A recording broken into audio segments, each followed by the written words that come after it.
Can I make that make sense? When you're young, you can run through a whole lot of stuff. But when you cross 60, you got to slow down and take life easy. Because young people are looking at life through the windshield. Folk over 60 are looking at life through the rear view mirror. Somebody gonna help me shout here in a minute. When you're in your 20s and your 30s and your early 40s, you're looking at life through the windshield. You're fine. Your hair's black. You're good looking. Heads turn when you walk in the room. You can remember anything you want to remember. You can jump up just when you feel like it. You don't have to write nothing down to remember it.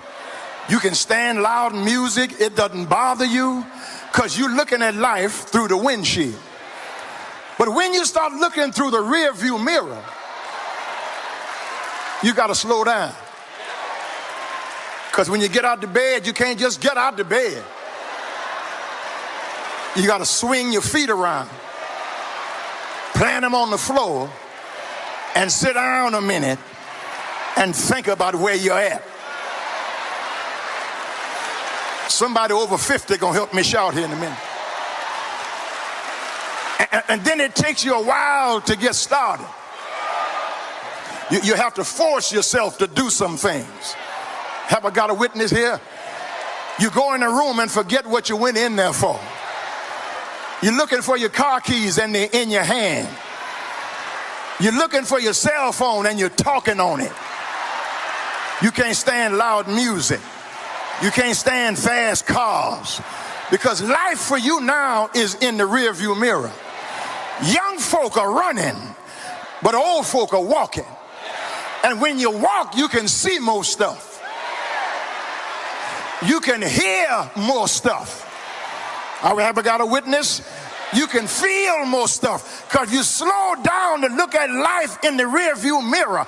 And when you look at life in the rear view mirror, you see how far God has brought you.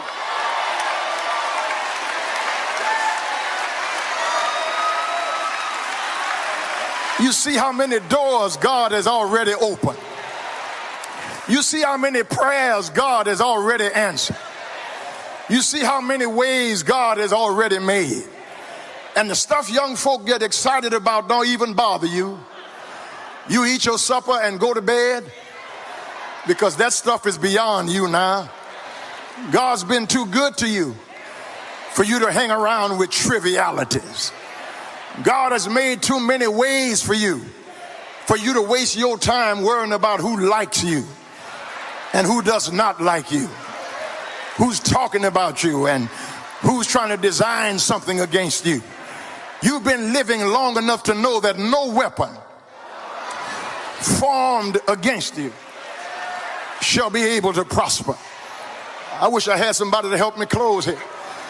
When you start looking at life in the rearview mirror, over there starts looking better than over here. Because life becomes full of aches and pains. Up one day and down one day. Well one day and sick one day.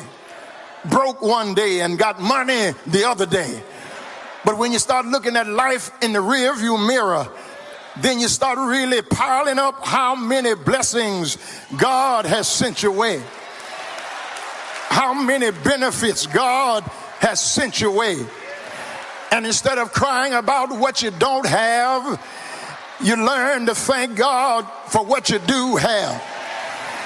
Instead of complaining about what's gone from your life, you thank God for what's left in your life. Some of your friends and some of your family are gone, but thank God he's raising up new friends for you. Thank God he's letting people be close enough to be called family in your life. And though your health is not what it used to be, when you start looking in the rearview mirror, you learn how to lean and depend on God.